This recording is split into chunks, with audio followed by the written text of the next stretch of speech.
gaaf nu biyyee kanniintu biyyaa jedha. Osoo maxxanatiin durayyuu waan gaarii hojjetaatiin kan turtan jechuudha ustaas. Akkas jedhama. Dima ijoolli keessummaa ija keessa laalinaa jedhan. Barattoonni akkamiin yeroo gannaa kana dabarsu kuma jettanii yaaddu? Dhiifama naa godhu warri kubbaa jaalatu.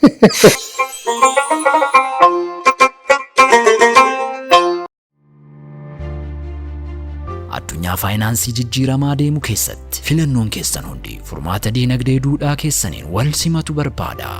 Duudhaa keessan bu'uureffatee of eeggannoo ciminaan kan hojjetame maallaqa keessan amantii keessaniin kan wal simsiisu tajaajila amansiisaa isiniif qabannee dhufnee jirra.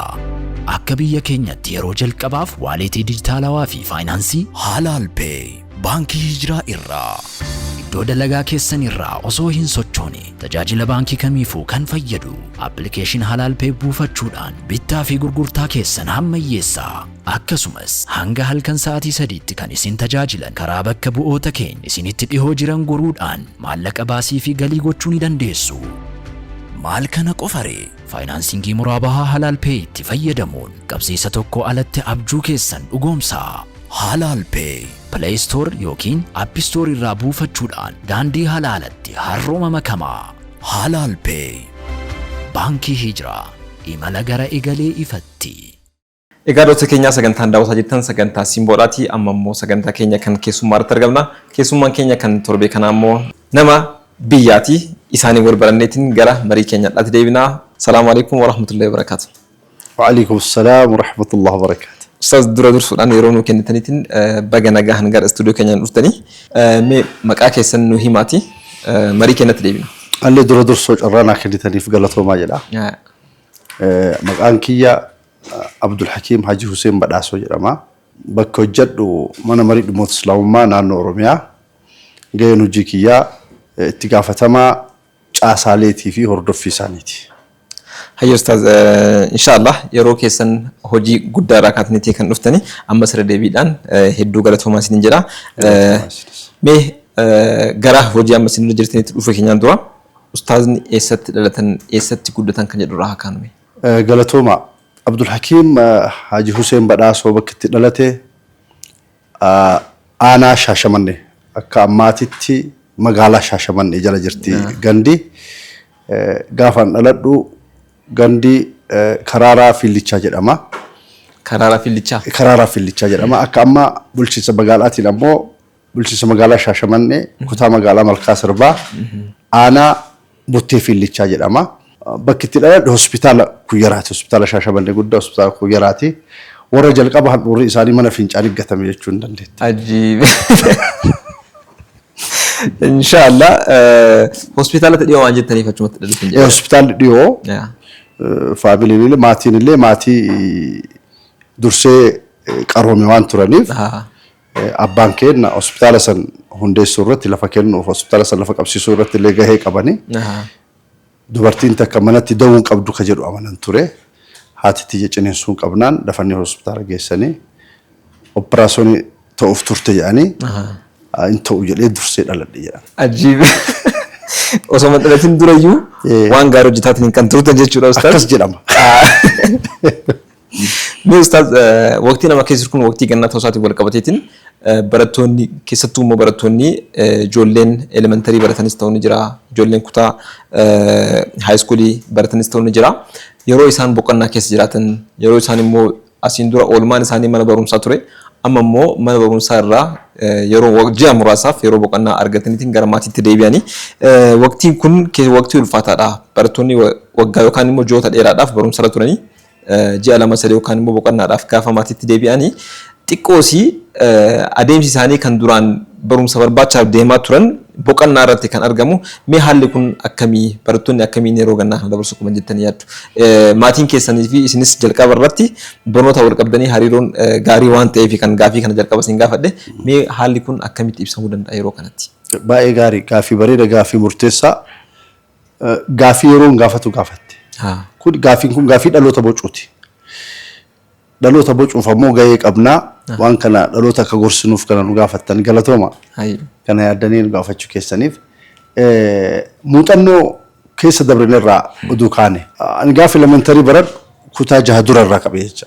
Special kutaa 3 irraa kaasee ji'a gannaa برنوتا كوتا إتانو قواتاتور sadarkaan illee ba'aa turre fakkeenyaaf kutaa shan yoo taatan kan kutaa sadi gaafa xumurre ganna kitaabban kutaa afurii barbaanne bakka kitaaba dhabnetti barataa cimaa irraa daftara isaa kadhannee fudhannee qo'annee itti qophoofna ture especially gosa barnootaa in ulfaata jedhamee akka herregaa akka saayinsii ka afaan ingilizii hin qo'annaa barsiisota itti dhiyaannu gaafata akkasitti qophaa'aa ture. Gaafa kutaa itti aanu seenu haaroonutti hin ta'unumaa barsiisaa oduun qophoofne dhufne gaafiin dhamaasutu ture jecha. Wanni ijoollee ammaatii dhaamnu ganna jechuun yeroo taphaa yeroo qisaasoo ta'uu hin qabaatu. Ganni boqonnaallee fudhataa firallee gaafataa bashannanaallee kutaa itti aanuuf yeroo itti qophaa'an ta'uu qabaata. Yoo amma qophaa'an sadarkaa itti aanutti yeroo gaarii dabarsan hin dhiphataniyyuu dursanii waan dubbisaniif haarawa ittiin ta'u jecha. Kanaaf qo'achuun barbaachisa. Yoo qo'atan ammootu gareen utuu ta'e bareeda.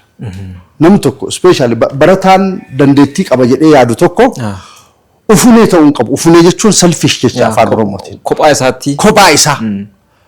Ufunummaan gaarii miti. Eessattuu waan hunda irrattu qabeenya qofaa miti. Beekumsa irratti illee ufunee taate gabaabbattee hafta beekumsi kee badhata an deemu. Gaafa nama qo'achiifnuuf gaafa kophaa qo'annu qabxiin nu barumsa irratti finu qixxeen tokkon turre. Gaafa nama qo'achiifte irra caalaa hubatta.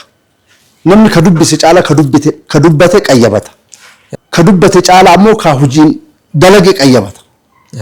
Psychology barnootaallee akkas jedha. The best way of learning is teaching. The best way of learning is teaching. Ati nama qayyabachiiftuun caalaa ati qayyabata adeemta. Himma qayyabachiiftu hiriyaan kee waan ati quban qabne tokko si gaafatuu danda'a. Isa diil godhuuf yennaa deemtu riifarii biraa keessa yoo seentu beekumsa biraa dabalataa deemta. Kanaaf ganna kana barataan akkasitti dabarsuu qaba jedhee yaada. Kanaaf wanni jechuu barbaadu kitaaba textbook qofa dubbisuu osoo hin taane kitaabban dabalataalee dubbisuun beekumsa dabala. Kitaabban seenaa dubbisuun kitaabban amantaa dubbisuun wama dubbisu jedhamu aadaa dubbisuu kana gabbifachuu qaba. Amma fakkeenyaaf gaafa barumsarra jiru saabjektiin ala bahee waan biraa dubbisuu hin danda'u. Yeroo kana ammoo saabjektii illee dubbisaa waan biraa waan beekumsa dabalataa ta'uuf yoo dubbise namni adada dubbisuun qaramaa deema jechuu barbaadeeti. Kanaaf ganni yeroo qisaasa'u ta'uu qabaatu. Kanarratti maatiin illee cimee hojii ilmaan ofii jabeessuu qabaa. Kitaaba ganna dubbisan qopheessuu fi bituu fi yoo bituu hin dandeenye ergifachuu fi danda'uu qaba jecha. Maatiin haala mijeessuu fi qaba. Maatiin manneen barnootaa naannoo jiranillee ijoollee sa'aatii tuutoriyaal kilaasitti qopheessan. Of kennanii barsiisonni of kennanii ijoollee tana barsiisuun aadaan bareedni tokko jira. Amma ijoolleen yuunivarsiitii bakka tokkotti ganna gadi bu'anii ijoollee maaqota isaanii akka barsiisan jira, hawaasa barsiisan jira. Kun ammoo wareegama bareeda. Wareegama bareeda. Wanni akkasii sunniin jiraachuu qabaata. Maali jennaan gaafa nu biyyee kannintu biyyaa jedhan Haaji Adam Saaddoo keessummaa deemanii marqa fideef warri keessummaa isaan itti dhaqan marqa nyaachuuf isaan yoo ta'an ijoolleen kajeellatti. Kajeellaan beektaa kajeellattee beektaati. Sirriitti malee. Keessattuu gaafa keessummaan dhufee malee hin kajeellatan. Kajeellaa dhufnaan warri irraa ari'e maatiin deemaa ijoollee keessummaa ija keessa laalinaa jedhan dhiisaan irraan ariinaa jedhan gaafa nu biyyee kannintu biyyaa jedhan. Kanaaf ijoollee boru biyyataatu tana akkasitti kunuunsuun kallattii qabsiisuun bareeda. Bareedaadha Ustaaz qabxii bareedaadha kan kaastanii keessattuu barnoota akaadaamiidhaan wal qabateetini mee immoo gara barnoota shari'aatti yookaan immoo barnoota diiniitti yoo deebinu barattoonni irra hedduun yeroo barnoota isaanii reegulaarii ji'a 10 achi yeroo baratanii barnoota akaadaamii qofa irratti fookas godhanii kan baratan. Yeroo gara gannaa kana immoo barnoota diiniillee barachuudhaaf yeroo socho'an qiraatiillee qara'uudhaaf kaarikulamii garaagaraa madrasaa naannootti illee qopheeffameetiin yeroo barattoonni ganna kana akka barnoota diiniillee sirriitti barataniif nama ganna kana hibzii isaa isteeppii baree deemu jira. Nama ganna kana quraana muduu akkattamutu jira. Kanniiniifoo maal dhaamtanne barattoota waggaa guutuu barnoota akaadaamii ture ji'a gannaa keessatti barnoota diiniidhaa akkamitti barachuu qaban? Baay'ee bareeda. Actually anamma dhugaa sitti mufanii barnoota idileetii fi barnoota saayinsii illee wal bira barataa guddadhe. Guyyaan baradhaa ganama subii booda haga sa'aatiin barumsaa ga'uuf hin qaraa. Quraana illee kitaaba illee akkasitti qara'e. Galgala illee hin qaraana. amma immoo yeroo ammaa ijoolleen amma jiru kun akkasitti yeroo isaa hin fayyadamu ta'uu danda'a. Jiini gannaa kun ji'a qayyabannaa gaarii ta'uu qabaata. Qayyabannaa kitaabbanii kadiinii ta'uu qabaata. Yaada bareeda yaada barbaachisaa kaaftee keessattuu namni hifzii barbaadu hifziin boqonnaa barbaada. Sa'aatii gannaa kana hifzii sirriitti haffazu maatiin amma maatiin wanni muuxannoon jiru gaariin maali? Warri humna qabu ijoollee markaza hifzii seensisa. Kafaltiin isaa Itoophiyaadha. Hiyyeessi akkasitti barsiifachuu hin danda'u ta'a. Kanaaf masjidan naannoo jiran ijoollee harka qalleeyyii maatii harka qalleeyyiiti markaza hifzii bakka hifzii kabilisaan itti haffazan kadheebuu hawwii diinii itti bayan qopheessuun dirqama. Kun majlisan sadarkaan jiran keessattuu warri majlisa gandaa warri majlisa masjidaa kana sirriitti qopheessitu irraa eegama. Maatiin illee itti yaadee ijoollee ofii achitti dhiyeeffatutu irra jira. Namni humna qabu kafalee yoo barsiifate yoo qaraasifate ka humna hin qabne qalbitu cabaa waan ta'eef wanni kun waan itti yaadamuu qabu qabxii bareeda kaaftisun jechuudha. Gama maatiitiin kan jiruu fi gama barattootatiin kan jiru kaafne barattoonnii fi maatiin garatti deeman qaban ganna kana jechuudha. Gara masjidanii, gara madrasaalee, gara markazaalee gara garaatti deemanii warroonni markaza hoogganan, warroonni madrasaa hoogganan, warroonni masjida keessatti darsiin barattootaaf akka kennamuuf haala mijeessan kunniinoo haala kamiin jiini kun ji'a muraasa ta'uu isaatiin wal qabateetiin ji'a tokko ji'a lama kun jechuun ji'a gabaabaadha. Ji'a gabaabaa kana keessatti barataan boqonnaa isaatti waan hedduu argatee deebi'uudha kan qabu. Kana wal qabateetiin gahee akkamiitu isaan irraa eegama? Qabxii ulfaataadha. Qabxiin atamma kaafte kun silaa kun hojii majlisaati. Majlisni barataan ji'a gannaa eessaa haga eessaa baratuu danda'a kan jedhu kaarikulamii qopheessitu irra ture. Dilleeyitu jira xiqqoo harka turiinsi jira nu bira uf baanee jedhaa jira nama biraatii miti. Kaarikulamiin kun qophaa'uu qaba sila. Yeroo hedduu hiriyoota kiyya kan majlisatti waliin hojjennu waliin waan kaafu.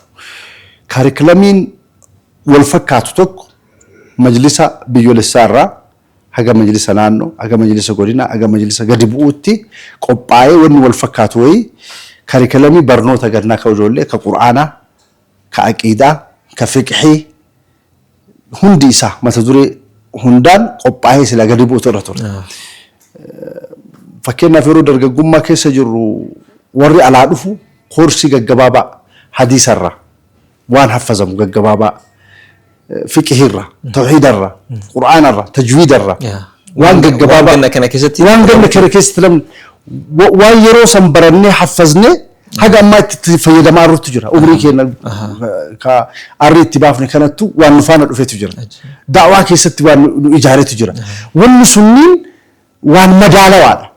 Waan yeroo sanitti kennuu malu waan ammootu namni haala salphaan qabatee qayyabatee jiruu isaa ittiin oofuu danda'u jecha. Kaarikulamiin akkasii sunniin silaa qophaa'utu irra ture akka majlisaatitti inshaallah majlisni yeroo ce'umsaa keessa ture. The right person on the right place jechuun filachuu irra ture. Ammatti akka majlisa federaalaatiitti namoota jajjabootu seenee jira. Warri waan kana hojjechuu danda'an hojjetanii yeroo gabaabaatti gadi buusan jennee yaadna yoo ganna kanallee dhaqqabu baate garuu akka atamma jette warri gadi jiru tattaaffii mataa ofiitii waan kana qopheessuu danda'uu qaban. Cadhisaniituma akka nama waggaa guutuu taa'ee baratuutitti barumsa jalarraa qabanii duguuganii ol barsiisuun hin danda'amu ganna kana. Waan ganna kanaaf isaanii malu waan beezik ta'e waan bu'uuraa beekumsa jalqabaa akka qayyabatan godhuun barbaachisaadha. Baay'ee bareedaadha Ustaaz. Inshaallah majlisa warqabateetiin qabxiin kaasan qabxii bareedaadha. Jijjiiramaa fi dalagaatiin kan jirtanii inshaallah bara dhufurraa gadi bu'eetiin madrasaalee hunda keessattiyyuu kaarikulamiin wal fakkaataa ta'ee fi kaarikulamiin barattootaaf malu ni kennama jedheetiin yaadna inshaallah isinillee rabbi isin gargaaru. Mee immoo gara gaafii itti aanutti kanatti haa ce'uuti. Waa'ee barnoota irratti haasofna. Amma ganna keessa jirra amma immoo jeneraal goonetiin akka barnoota haasofna. Kaarikulamii barnoota biyya kanaatiin wal qabate keessattuu immoo barattoota musliimaa yaada keessa galfachuudhaan wal qabateetiin kaarikulamiin biyya kanaa isin akkamitti ilaaltan? Gaafii kana kan isin gaafadheef isin yeroo darbe keessatti biiroo barnootaa keessallee waan turtanii fi kaarikulamiin biyya kanaa fi hawaasni musliimaa yookaan immoo barattootni musliimaa akkamitti wal simachuu danda'u? Beezikaalii kaarikulamiin biyya keenyaa kaarikulamii hayyoota biyyaatii fi beektota biyyaatiin bocamen turre haga ammaatu kama biyya alaa koppii gooneeti itti fayyadamu.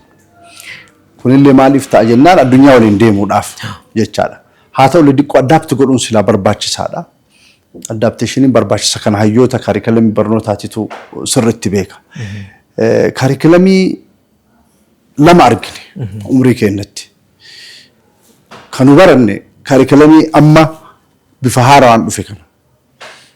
Kutaa tokkorraa haga jahan baratu ijoolleen ministiriin fudhatti. Kutaa 8tti ministiriin fudhatti. Kutaa 12tti maatirikii fudhatanii yuunivarsiitii seenan. Curriculum san baranne. Kutaa 10tti fudhatanii eegasii waggaa lama intiransii preparatorii baratanii qophaa'ina baratanii eegasii yuunivarsiitii seenan sun jidduun dhufee amma sunillee hafee ka duriititti deebinee jira. Ani curriculum saniin baradheef uduun taane curriculum nuti barannee dhufne sun ijoollee jalaa qopheessaa bocaa fiduu irratti curriculum jabaa ture jedhee. Waan kana sirriitti itti yaadamee yoo hojjetame bareeda. Yeroo jijjiiramu ammoo silaa suuta jijjiiraa dhufutu malee gaafa haaroo san fidanillee akkuma fidaniin itti fe'an ijoollee keenya. Gaafa kaasanii kanatti fidanillee akka jiru fidanii itti fe'an. Dhamaasaan jira jidduu kana. Dhamaasaa kana ammootu dandamachuu barbaachisaadha. Dandamatanii qayyabatanii sirriitti keessaa bahuu barbaachisaa. Wanni biraa curriculum kana keessa yeroo curriculum kun bocamu mata duree tokko irratti wanni faallaa islaamummaa in bocama in seena. Wanni faallaa islaamummaa. Kun maaliif ta'e jennaan akka islaamummaa qofa oduu hin taane akkuma amantiititti amantii kiristaanaatillee ka wal faallaa ta'utu seenuu danda'a jecha. Yeroo kana silaa abbootiin amantaa gamaa gamanaa seenanii curriculum akkanaa qophaa'ee jira yaada irratti kennaa jedhamu turre ture. Kun hin godhamu biyya keenyatti. Kun hin godhamu. Baheetumaan akkasumaan hojiirra oolaa. Wanni kun uf durana laallamaa waan deemuu qabaatu. Kana ammoo kana jedhee dargaggeessi musliimaa barnoota irraa of qabuu hin taane akkuma qurxummii nyaanni qurxummii yoo argadhe jettee tuqqatte qoree qabaas si waraana. Yoo dhiifte pirootiinii dhabda. Pirootiinii isii suutaan irraa fuudhaa nyaataa qoree isii keessaa darbaa akkasitti baratuu qaba jennee. Kanaafuu waan sirraa'u qabullee wanni sirraa'u qabu keessa galanii sirreessinaa kana kunni qooda hayyootaa fi dhaabbilee islaamaa ta'a jecha. Baay'ee bareedaadha Ustaaz. Turtii bareedaadha tan isaatiin kan jirru daawwattoonni keenya yeroo nu daawwatan waa'ee barnootaati jalqabarraa kaasneetiin kan haasa'aa turre. Garuu waa'ee barnoota baagiraawundii keessan beekaatiin jalqabarratti hin kaasne maaliifi yoo tokko nama musliimaa tokko keessattuu nama sha'aara islaamaa qabu nama koofiyyaa akkana godhatu nama areeda guddifatee deemu kana nama barnoota akaadaamii qabu ittiin fakkaatu yeroo baay'ee namoota hedduutti jechuudha. Keessattuu namootuma keenya namoota musliimaatti baagiraawundii barnoota akaadaamii waan qabu namni ittiin fakkaatu. Kanaaf beekaatiin daawwattoota keenyatti illee nuti jalqabarraa osoo seenaa keessan seenaa barnootaa keessan illee hedduu hin kaasin gara gaaffii keenyatti kan seenneef boodarra itti seenuudhaa fi mee jiddumaan cabsineetiin haaseenuti absiinama yeroo ammaa kana majlisarra jirtanii gara majlisaa kan yookaan immoo seenaa majlisaatti deemuu keenyaan dura mee baagiraawundii keessan kan barnootaa jalqabarraa kaastaniitiin barnoota sadarkaa akkamiirra jirtanii kan jedhu kanas mee daawwattoota keenyaaf ni dhiyaama. Galatoo. Seenaa barnoota seenaa himamu guddaallee hin qabu haa ta'uutii. Akkuma reefsi jedhe elementarii irratti beezii gaariin barataa turre raank turre wanni hin daganne gaafa kutaa 8 qormaata fidhu maqaan keenya guutuu magaalaa Kuyyaraa keessatti naannoo hospitaala Kuyyaraa sanii wanni barumsaa karaaraa hedduu jedhama itti qormaata ministirii fudhanne kutaa 8 maqaan keenya maxxanee ture warra Toophii warra 95 ol fide jedhanii maqaan keenya maxxanee ture akka gaariitti deemamaa ture. Jidduun yoo jeequmsi dhufu barataan illee abdii kuta. Waraanni mootummaa Itoophiyaatii fi mormitoota isaa Shaabiyaa Foyyaanee jidduutti waraanni hamaan dhufe dargaggeessi hundi gara duulaa geggeeffamaa ture. Gaafa kutaa 10 nu geennu barsiisaan illee garaan hin barsiisu barataan illee garaan hin baratu. Yoom fuudhanii duulaaf nu oofan ka jedhu sodaan waan tureef achirratti diqqoo beezii gadhiifne maatirikii irratti sakseedii hin taane. Booda eega fuudhee ijoollee horadhee kolleejjii seeneen. Kolleejjii dhuunfaa kolleejjii barsiisota Nelson Mandeellaa jedhamu seenee achi dura kolleejjiin seenin dalagaa jaarmaa gugurdaa waliin hojjetaa ture. Oxford University African Economic Study Center akkasuma International Food Research Policy Institute Washington DC irraa University Finfinnee Faculty Economics waliin research guddaa geggeessaa turan. Researchiin kun wide nama tokkoof peejii 40 fuula 45 ka qabu gaafannoo gaafattaa achirratti enumerator yookaan sassaabduu ragaa ta'ee hojjetaa ture isaa wajjin muuxannoo guddaa irraa arganna. Researchii kana eegduma hojjennu barachuu akka qabu murteessee kolleejjii dhuunfaa seenee gaafas birrii 900 tunaa kafalama 950. Doktorri yoo san birrii 500 mindaan doktora. Kiyya 950 ture. Mindaa guddaa jecha yeroo sanitti. Mindaa san dhiisee birrii 300 barsiisummaa qaxarame. Hawwii barnootaa waan qabuuf jecha. Birrii amma nyaadhurraa barnoota kana naatara jedheeti birrii 300 madrasaa Fatii Islaamaa kuyyaara laalaatitti argamtutti qaxaramee kolleejjii dhuunfaa Neelsan Maandeellaa jedhamu seenee morkii waan jiruuf gaabbii waan jiruuf sirriitti qo'adhee qabxii gaarii fide. Qabxii gaarii yeroo fidu kana cimina kiyya qofa osoo hin taane of dagachuu warra waliin barannullee na gargaare. Asumaan dhalootallee dhaamsa haa ta'uuf. Maali of dagachuu warra waliin barattu yoo jedhan gaafa qormaanni ga'u akka tasaa yookiin taphni geeba addunyaa dhufa. Yookiin tapha kilabii Awurooppaalotaatiin dhufa. Namni isa laala. An dabtara kiyya laala. Namni iskeelii na dhiibu hin jiru. Tattaaffii kiyya waliin of dagachuun isaaniillee na gargaare qabxii gaariin eebbifame. Eegasii waggaa 9 haran baafan. Waggaa 3 dippiloomaa baradhee waggaa 3 digirii baradhee yuunivarsiitii Dillaatitti waggaa 3 yuunivarsiitii Hawaasaatitti maastarsii kiyya Human Resource Managementidhaan eebbifamee jecha. Haga digirii duraa barsiisummaa Ingiliffaatiin fixee gaaf maastarsii ammoo Human Resource Management Business of Administration specialized in Human Resource Managementiin graduate godhee jecha. Yeroo kana hundaa wanni si ajaa'ibu gaafa qormaanni dhiyaatu taphni dhufa. Namni salaala an dabtara kiyya laala. Hin gowwoominaa jedhaan dhaloota ammaati. Keessattuu akka yeroo ammaa kana? Akka yeroo ammaa kana amma geeba addunyaati qormaanni kunooti geebni addunyaa kunooti ka keessaa filatuu qabu abbatu beekaa jecha. Waan nun taane waan mallaqa ta'ee kiisiin hun seenne waan ibaadaa ta'ee ajiruu irraan arganne waan ammootu yookiin sabboonummaan wal qabatee ati saba keetiif bu'aa itti buuftu wayin taane tokko waan biyyoolessa ta'ee biyyaaf bu'aan buufne tokkoof yeroo kee qisaasessuun gowwummaadhaanaaf. Kanaaf dhiifama naa godhu warri kubbaa jaalatan. Isin kakaastan kompiitarri kubbaa ilaaluu dhiisuu wanta fookasitti godhuu waan fookasitti godhuu qaban irratti kanaaf kun na gargaaree sadarkaa kanaan eebbifamee siin jechuu barbaadeeti. Seenaan barumsa kiyya imala barnoota kiyyaa gabaabumatti kana fakkaata. Yeroo ammaa kana naannoo Oromiyaatti majlisa irra kan jirtanii jalqabarraa immoo akkamittiin majlisa kana jooyin gootanii hojiin keessan akkuma jalqaba nutti himtanii kafaltii qarshii 900 isiniif kafalu dhiistanii hawaasa keessan tajaajiluudhaaf mindaa 600 gadi buutanii qarshii 300 hawaasa keessan tajaajilatanii kan turtanii hanga guyyaa irraa kanallee hawaasa keessan tajaajilatanii kan jirtan isinii mee majlisa akkamitti jooyin gootan? Fuula kamiin majlisa sintanii eegaltan durirraas hin beeka waan ta'eefan. Seenaa majlisatti makamuu kana yeroo majlisa hin seenin dura madrasaa Islaamaa keessa ture. Madrasaa Islaamaa Fatiititti dhuma barsiisu akkuma siin jedhu barumsa kiyya upgrade godhee qarsaa ilaalaa qarsaa muuneessaatitti illee waggaa tokko waan jala dhufu hojjedhee eegasii barumsa maastarsii kana barachuuf jecha dorgomee waajjira barnoota mootummaa irraan barsiisummaatti seene. Barsiisummaa supervisor mootummaatti seene sun seenaa biraatii yeroo biraa kaafnaa. Eegasii akkasumatti jiru achi keessaa hin bahe akkaataan itti bahellee seenaa mataa isaa qabaa. Markaza Islaamaa Itayyatti argamu Ma'had Ibn Taymiyaa jedhama. Dippiloomaa barsiisota Islaamaa madrasaa kutaa 1-12 akkasumas barnoota idilee 1-8 ka qabu. Madrasatul Irshaad ka jedhamu keessatti manaajarummaan hojjetaa ture. Achillee waggaa 5 eega tajaajileen booda madrasaa Salaam Shaashamannetti waggaa tokkoof manaajarummaan hojjedhee achillee eega bahee achi irraa jalqabee akkaataan hawaasni muslimaa kun faca'e kun na yaachisa ture.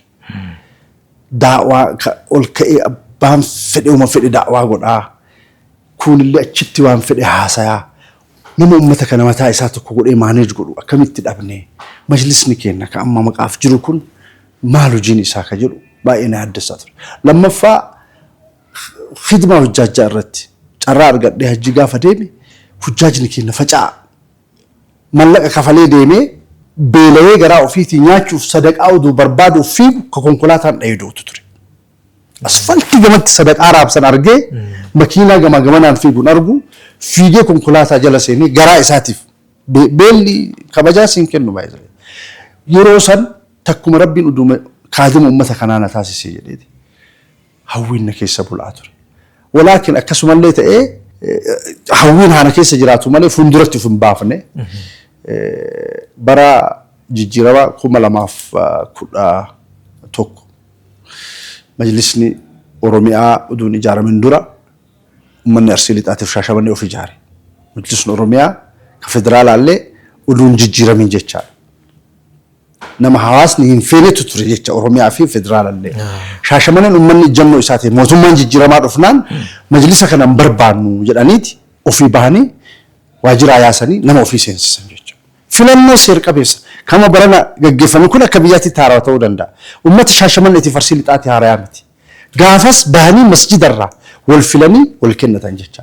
Gaafa sanallee akka tasaa masjida kiyyarraa filamee aanaa gaafa aanaan ijaaramu hin dhokadhe na filan fuulduratti na fidan ka jedhu waan sodaadhu. Anammoo fuuldura dhufuu kanan fedhu duubuma taa'ee waan xiqqoo ummata kiyyaa kaddamuu fedha ture hin hafe.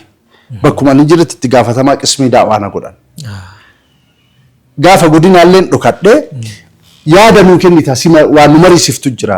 Mariifsi barbaanne ani na waamanii Sheekh Ali Buttaa, Yusuf Ciroofaa, Allah yarhamu Sheekh Muhammad Sa'id. Haji Muhammad Sa'id ka dabran fa'a kunniin warri godina hundi wal gahanii jiranii nama sayyaamaa jedhanii na waamsisan. Godina keessatti dorgomuu qabda yani aanaan Shaashamannee si kennatu qaba yani Shaashamanneen gaafas gandi kennaa osoo baadiyyaa jala akkasiin godina seenee itti gaafatamaa fuulduratti na fidan jedhee yaanne koree hojii raawwachiiftuu damee wayii na godhan jedheeti. Tole jedhee namoota gurguddaa kanan saalfachiisu jedhee wada dura taa'ana godhanii rabbiin kadhadhe.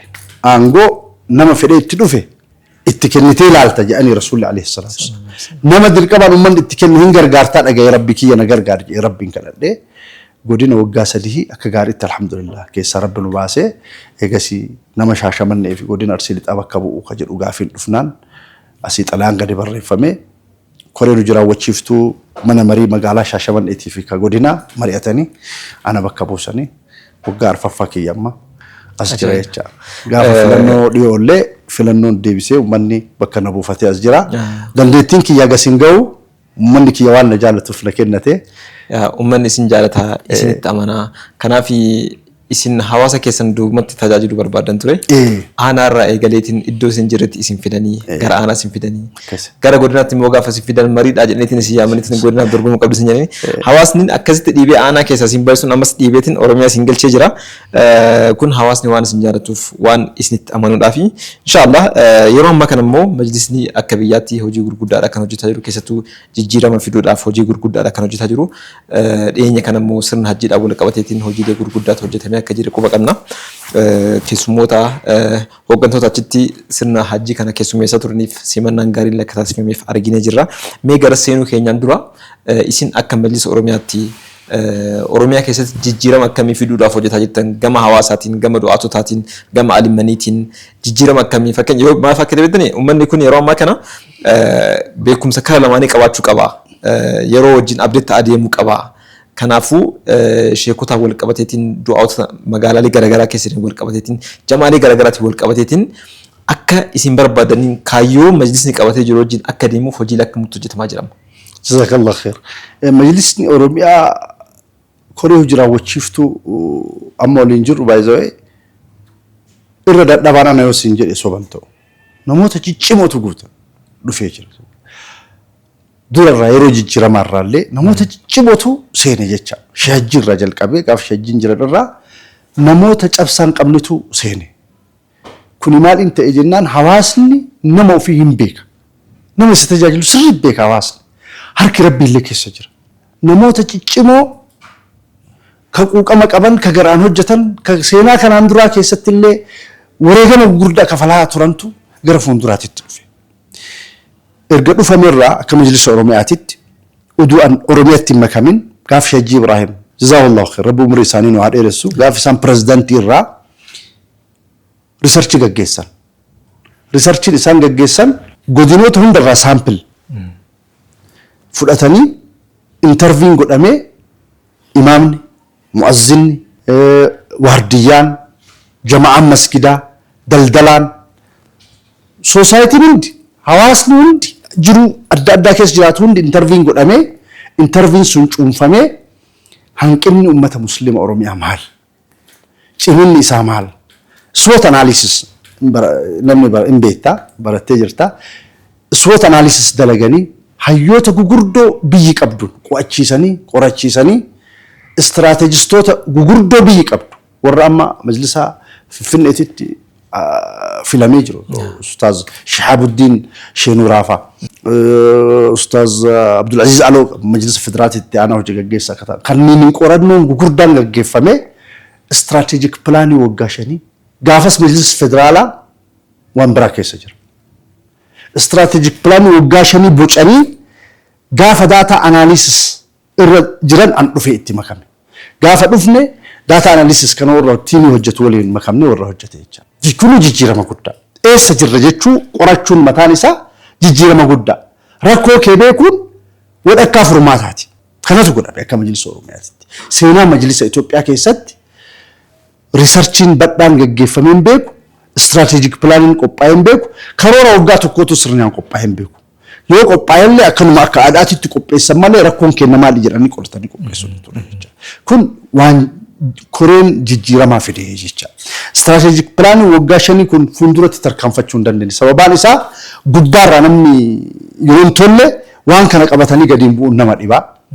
Kanarra turre jecha. Lammaffaa ammoo sakaallaan dinagdee jira. Sakaallaa dinagdee kana oduu keessaan bahin strategic planning akkamitti tarkaanfachiifna ka jedhu strategic planning kenna kana hojiitti hiikuuf bikka dandeenye tattaafataa isallee oduu hin gatin akkamitti dinagdee kenna ijaarratti seenne. Wanni majlisa Oromiyaa hojjete lammaffaan guddaan dinagdeen waajirri kun akka of danda'u godhu. Waajirri amma keessa jiru kiraa beetoch federal kiraa beetoch corporation irraa akka fudhanne kun fooqii 5ffaa jira. Kun fooqii 1ffaarra jira. Addaan fagaata liiftiin isaan hojjetu tortora duratti du seente gubbaa dhimmisee korniisiin gadi jiru. Ni beeka biiroo sana. Fooqii akkana keessa ture jechuudha. Hagayaan koonteeran akkana keessa jiraanna ka jedhu. Quuqamaan kaanee sochiin godhame jechuudha. Gaaf Sheekh Jamaal Muusaa Jiloo pirezidaantii ta'an irraa fiigicha kana jalqabne eegasii jijjiirama Sheekh Gaalii Mukhtaar dhufanii tarkaanfiin bareenni godhamee amma Boolee Bulbulatti gamoo abbaa darbii 11 binnee mabultii 10 keessa itti godaanuu qofatu nu hafe jecha. Gamoon kun waajira qofaa odoo hin taane kireeffamee madda galii katu. Darbiin 2-3 nuuf hin ga'a waajiraan. Haala amma irra jirru irratti darbiin 2-3 nuuf ga'a. Ka hafe kireessinee madda galii godhannee deemnaa jecha. Diinagdeen waajirri tokko akka of danda'u godhuun waan guddaa jecha. Kun lammaffaadha. Sadaffaa kanumaan waliin akka amma ati kaafte kana hooggansi sadarkaan jiru. Akka dambiin kenna jedhutti dura taa'anii fi itti aanaan caalimman irraa ta'uu qabaa jedha. Barreessaanii fi dameen diinagdee, dameen karooraa, dameen istiraatejii hayyoota irraa ta'uu qabaa jedha. Garuu ka hayyuu ka saayinsii barate, ka ilmii shari'aa irraa fagoo yoo ta'e, ka sheekaallee barnoota saayinsii irraa fagoo yoo ka ta'u ta'e, wal harkisa malee waliin deemee hin danda'u jecha. Kana walitti fiduuf tattaaffiin godhatamu guddaadha jecha. Leenjii liidarshippii majlisni federaalaa akka filannoo xumureen walitti nu qabee mooraa leenjii Afrikaa leaders jedhu ka mootummaa ka karaa dasee kanarratti jiru tokko irratti achitti waliin nu qabanii leenjii nu kennan jecha. Leenjii san booda nullee leenjii san fudhannee addaabtu goone akka Oromiyaa tolutti afaan Oromootitti hiiknee sadarkaa godina qofa odoo hin taane koree jiraawwachiiftuu ana durataa itti aanaaf barreessaa aanaa daballee nama 11 godinoota hooggananillee daballee bakka tokkotti leenjii kennaa turre. Leenjii kana yoo kenninu akkuma Rabbiin jedhu maa farratna fil kitaabi min shay. Quraana keessatti wanni nu hambifne hin jiru jedha. Quraanni amma rakkoon kenna maal seeta. Sheekh Muhammad Ali Khadr jedhaman hoogganaa majlisa Gadmeer leenjii san booda waan jedhan yaa jamaa nu bar akka itti banne jedhan islaamummaa salaatumaa fi soomaa fi zakaa irratti gabaabsidee jedhan. Ibaadaa qofa irratti gabaabsidee jedhan. Islaamummaan sisteema jedhan. Hundagaleessa. Business management achi keessa jira. إذا تداينتم بدين لأجل مسمى فاكتبوه. bitta gurgurtaa irratti ragaa barreessaa jira. Yoo walilli qeessitan barreessaa jira. Dhaalatu jira. Fuudhatu jira. Hiikkatu jira. Sisteema. Ollaa waliin akkamitti akka buluu qabdu. Daldala yoo daldaltu sheer kaampaanii yoo hojjettu sheerri isaa maal fakkaataa kitaaban fiqii keessa jira. Yoo aangoorra jiraatte murtii akkamitti kennuu qabdaa achi keessa jira. Islaamummaan sisteema mataan isaatu. Kanarraa bahee uummanni islaamaa nama mataa isaa waliin qabee isa qajeelchu waan dhabeef sisteema kanaan ala bahee masgida qofatti rarra'ee jennaan duubatti hafne yaadii dubbatan. Rabbi umurii isaanii haa dheeressu. Kanaaf kana leenjisaa turre. Leenjii kanarratti fiidbaakiin arganne maali? Nuti tafsiira irra qaraane malee gadi buuneen qaraanee jedhan ulamaan gurguddaan hedduun isaanii. Tafsiira irra isaa qaraane malee gadi buunee akkamitti hojiitti hiikamaa hin laalle ture. Sisteemni kun bareedaa kan jedhu wanni majlisni dalagaa jiru erga ijaaramee kanaa jecha kun maali? Liidarshiippiin Qur'aana keessa kaa'ame sun akkamitti hojiitti hiikamaa irratti hojjetaa jira. Kunniin jalqaba gaarii jedhee si ibsuu barbaadu. Ustaz qabxii bareedaa fi qabxii hedduu dhaachisaadha akkasiin kaastan. Akkaataa istiraakcharii hooggansa majlisa Oromiyaa gaafa naa kaastanii itti aanaa fi hoogganaan jalqabaa Alii Maratoo qabaa. Barreessaa fi itti aananii kan jiran kunniin hundinuu warroota akaadaamishaan yookaan immoo warroota hayyoota ta'uu qaban. Kun waan qabxee hedduu barbaachisaadha. Maaliif ilmiin shari'aatii fi ilmiin akaadaamiidhaa wal faana deemuu qaba. Wal qixa paaralaalii deemuu qaba waan ta'eef jechuudha. Kanaaf hojiin isin hojjetaa jirtan fiidbaakiin ginneerillee deemtaniitiin alimni akkasiisuun deebii tafsiira irratti fahmiin ni qabu akkas akka hin taanee fi amma immoo jijjiirama akkamii akka argate isiniif hime suni kun wanta hawaasni muslimaa hunduu keessa jirudha. Keessattuu gara baadiyyaa keessa deemnu magaalaa irra wayyaa baadiyyaa magaalaa irra wayyaa meemmoo hawaasni keessan gaafa gara baadiyyaa deemtaniitiin leenjii akkanaa kana kennitan waan haaraa qabattanitti dhuftan. Maaliif hawaasa duratti ibaadaa jechuu arkaan islaamaa shanan qofa akkaataa himameen jechuudha. Sooma, salaata, zakaa qofa irratti qabatee kan beeku gaafa isin dhuftan immoo islaamummaa jechuun karaa biraatti akka hiikamuu danda'u. Karaa biraatti hiikamuu gaafa jennu fahmiin keenya islaamummaa irratti kan qabnu jechuudha. Daldaluun islaamummaadhaan wal qabachuu akka danda'u, hooggansi biyyaa islaamummaa akka ta'uu danda'u, hojjetaan mootummaa yoo siistama isaa qajeelfate karaa islaamummaatiin hojjechuu akka danda'u. Islaamummaa jechuun jiruuf jireenya keenya kan hunda keenyaati. Islaamummaan jiruudha, jireenya. Islaamummaa keessaa baanee immoo jiraachuu hin dandeenyu. Gaafa waan akkanaa kana qabattanii hawaasatti dhuftanii hawaasni kun isinirraa fudhachuu irratti deebii akkamii isinitti kenna? Dhugaa dubbachuuf murteessaan akkaataa itti deliver gootu barnoota leenjisan akkaataa itti dhiyeessitutu murteessaa. Saayinsii gogaa fudhattee dhiyaatte sheekonni sirraan fudhata. Maaliif hin fudhanne waan isaan hin beekne kaa. Simbira biyya afaan biyya. Akka itti dhiyeessuu qabnu wanni Qur'aana keessaa hafe hin jiru. Namni leenjii kennu kun beekumsa Qur'aanaa ka hadiisa diqqollee taatu qabaachuu qaba. Mata duree inni kennaaru sun Qur'aana keessaa daliila qaba. Hadiisa keessaa daliila qaba. Seenaa siiraa Rasuulaa keessaa daliila qaba. Muuxannoo taabi'aa salafu saalihiin keessa wanni inni leenjisaaru kun jira. Kajiru nama hubannoo qabu ta'uu qabaata. Amma alhamdulillah akkuma reefsi hime caasaan haarawaa majlisa Oromiyaa jiru kun kanaan guutan. Alhamdulillah rabbil alamin. Alhamdulillah barreessaan keenya Dr. Muhammad Hakim akkasumas fiqhii siiraa waa hunda nama beeku. Qur'aana keessa daliila fuudhee achi dabalee leenjisuu danda'u. Ani illee haga hunda kiyyaa namoota taafatu beekumsa gasillee on qabaatiin. Kanaaf hayyoota akkasiitiin guutamne jecha. Hayyoota akkasii namni maqaa ulamaatiin dorgomee dhufe hedduun isaa ijoollee Dr. Jeelaan biratti hifzii haffazee akkaadaamii illee digirii qabdu. Wal biraa nama ilmii lama qabu jecha. Dura mallee uummanni keenya irratti hojjechuu qabu kana jechuudha. Galli namni uummata muslimaa hoogganuu qabu kana qabu. Kanaaf daliila Qur'aanaaf hadiisa keessaa yoo dhiheessiteef ulamaa'iin keenya alhamdulillah wanni gaariin guddaan ammoo nama warra daliilatti amanu uummanni keenya ulamaa'iin keenya. Haa Qur'aana keessa jira hin laalan tafsir inumaa waan si ajaa'ibu waan daliila jenneen dhiyeessinuu fi kanaa ol nutti himaa turan ulamaa'iin. Bar hadiisni tokkollee jira ka isin dhiyeessitan kun hadiisa daciifa hadiisa saxiiha isin himaa jedhee aaliman huna jira rooba irratti leenjii leadership yeroo kennu kana jira baro ijoollee. waan gaarii qabatanii dhuftanii hadiisa da'iifa ammoo qabatanii deemina ulamaan keenya sirriirraa fudhatu hadiisa sahiha jira kunu kanallee itti dabaladhaan nuun jedhaa turan kanaaf hadiisa qur'aana qabattee itti dhufte hin fudhatanii fiidbaakiin isaa baay'ee bareeda ture namni nu morme hin jiru gabaadiyyaatti gadi buunutti namni nu morme nu afoo dhaabate tokko hin jiru jechuu barbaade. Tole Ustaaz waa'ee hojiilee gurguddaa boonsaa majlisni Oromiyaa hojjetaa jiru keessaa qabxiilee babbareedaa kan nu kaastanii mee immoo gara sadarkaa federaalaatti tola dhufnuti. Bara kana hajii bara kana keessatti hojiileen gurguddaan akka hojjetaman sooshaal miidiyaa argaa jirra. Nutis hamma tokko ni beekna. Hojiileen kun keessattuu immoo hawaasni musliimaa sirna hajiitiin wal qabateetiin waggoottan hedduu darbaniif rakkoolee gurguddaadha kan keessummeessaa ture deemeetiin iddoo sanatti jechuudha.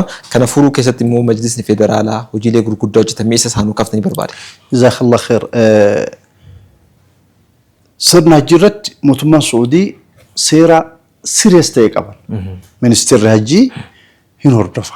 Nyaanni isaanii, ciisichi isaanii, yaalli isaanii, keessummeessaan isaanii maal fakkaata kan jiru. Hatta tartiiba galmee irraa qabee haga dhumaa especially zabana amma bara amma keessa jiru kana galmeen online ta'ee jira. Yoo asii hojjaajni galmeeffamu daataan isaa ministeera hajii Suudii bira bu'a. Yoomi guyyaa guyyaa. Kana hunda hordofan jecha. Waan si ajaa'ibu seenaa majlisa Itoophiyaa keessatti uduun adabamne galeen beeku majlisni. Hujjaaja burjaajessuun. Hujjaaja miidhuun. Seera isaa guutuu dhabuun. Khidmaa isaa hanqisuun. Yooki nyaataan, yooki fayyaan, yooki bakka ciisichaatiin, yooki akka dhufaniin dafanii bakka ciisan godhuu fi dhabuu irraa. Waa wayiin adabamu malee galeen. Riyaala 200,000, riyaala 300,000, riyaala walakkaa miliyoona, riyaala miliyoona adabamu malee galeen beeku. San hambisuun kaayoo isaa ture. Majlisni jijjiiramaa kun. San hambisuu miti san bira dabree beekamtii argate. Biyyoota addunyaa guutuu keessaa biyyoota sadan badhaasa sadarkaa tokkoffaa sadarkaa almaas yookaan afaan Oromootiin maal jedhama? Warqee. Warqee ol. Warqii bita. Diamond jechuudha. Diamond. Afaan Ingiliziin diamond jedhama. Afaan Arabaatiin almaas jedhaniini afaan Amaaraatiin almaazima jedhama. Sadarkaa san gahu jechaan waan amanamuu hin dandeenye. Amma qabatamaan hin argine akkamitti ta'uu danda'a waan jettu ajaa'ibaati. Waan surprise nu godhe guddaa tokko jecha. Kun akkanaan hin dhufne. Erga jijjiiramni kun dhufee warri majlisa jijjiiramaa gadi dhaabe warri majlisa federaalaa keessa yeroo san jiru caasaa keenya ka Oromiyaa hoogganaa ture tikeetii dhoorgatanii jijjiirama kanaaf isaan mormuu irraa kaka'e nama tikeetii majlisni Oromiyaa muree fi galee jira. Sheekh Misbah Abdurrahmaanii fi Sheekh Ustaaz Muhammad Amin Haaji hujjaaja keenya udur rakkanne fitnee geegessinu malee rakkotti dhiifnee hin gallu jedhan. Galaa jedhaniin isaan ciqitti guddifnaan. Hin gallu kiisii keenyaallee murannee ka gallu bakka yaaniiti tikeetii dhoorgatanii galan. Majlisa Oromiyaatu tikeetii irraa muree galan. Qabsoo yeroo san eegalametu har'a bu'aa kana fidee jecha. Kanarratti Sheekh Ibrahim galata guddaa qaban. Maali jennaan the right person on the right place. Dr. Muhammad Saleh nama jedhamu kadura shaggar hoogganaa ture barana dorgommiidhaan majlisa federaalaa seenee koree jiraawwachiiftu keessa mucaan kun hawwiitiyyata khidma hujjaajaa galmaan naa gahuu danda'a jedhanii waan itti amananiif poozishinii san kennaniif koree jiraawwachiiftutti dhiyeessanii mirkaneessisan manni mariillee mirkaneesseef mucaan illee isaan hin saalfachiifne mucaa daa'ima umriidhaan nama nu asiiti.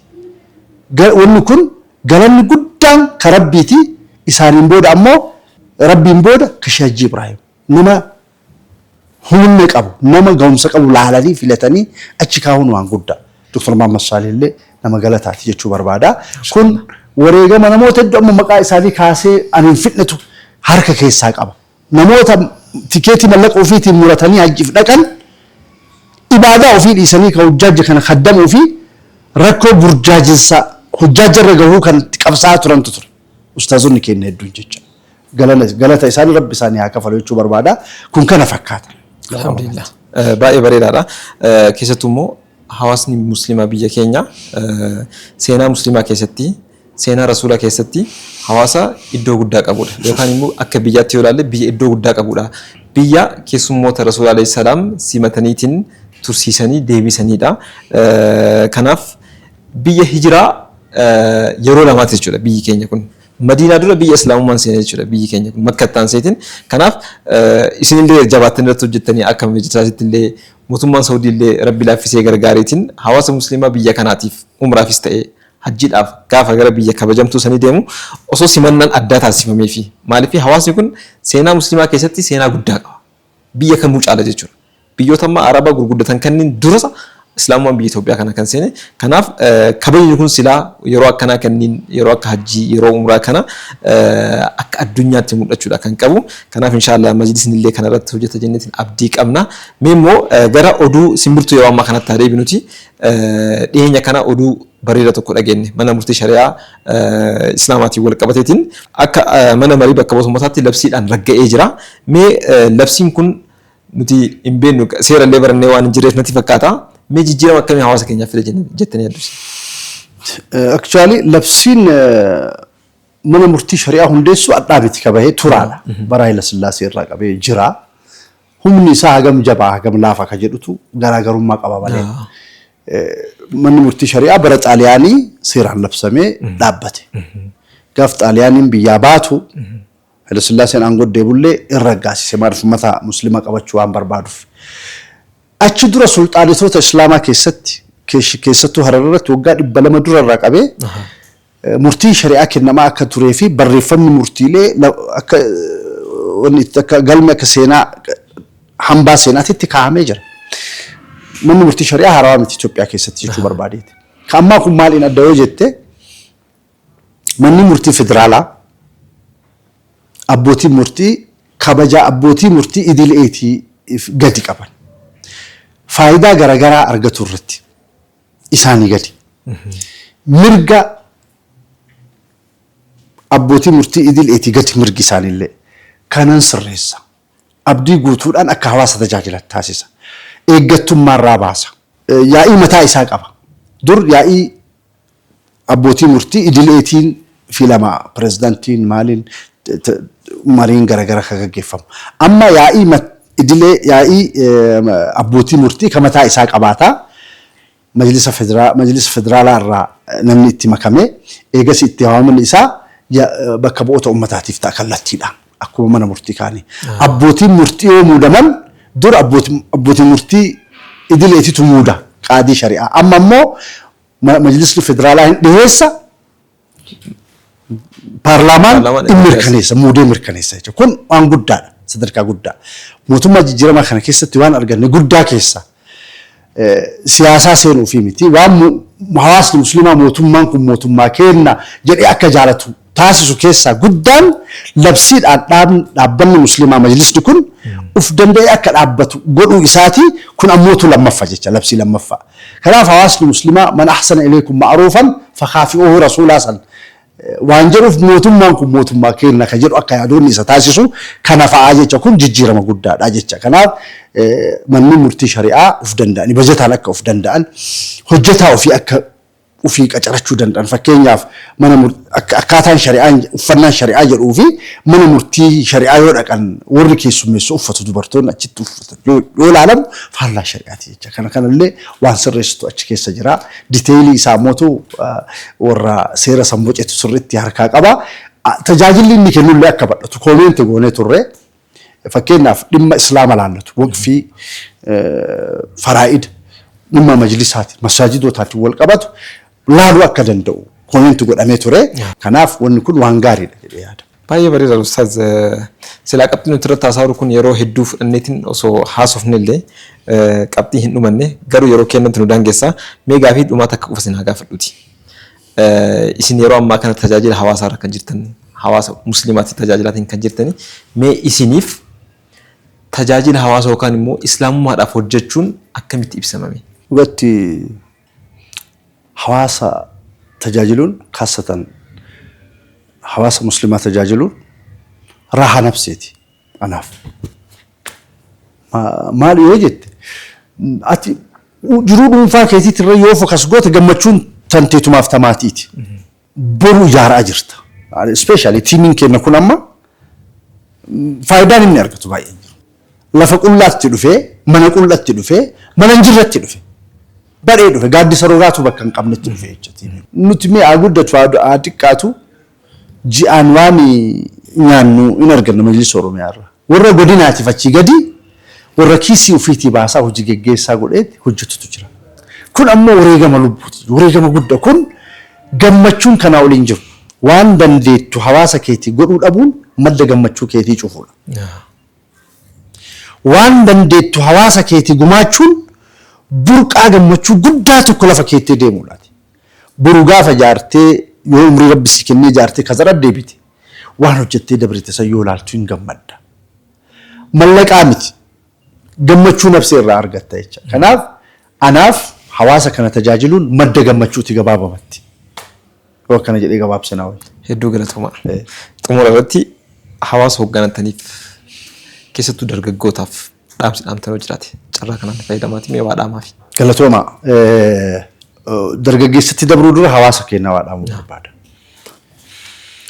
Dhaloota bocuun ka abbaa, ka haadhaa, ka barsiisaatii fi ka mana barumsaa qofaa miti. Dhaloota hawaasatu boca.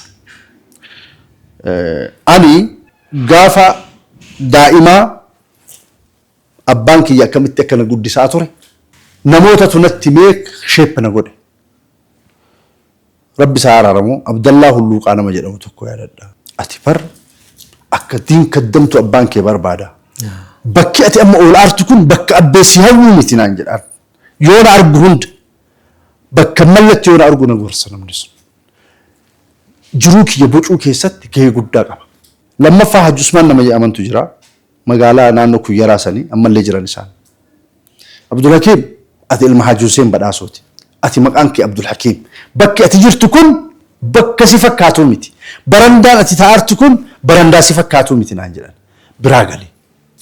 Sheeppana godhan jecha. Abbaan kiyya Quraana irratti na guddise. Barnootaaf Quraana wal bira barachuu qabda na guddise.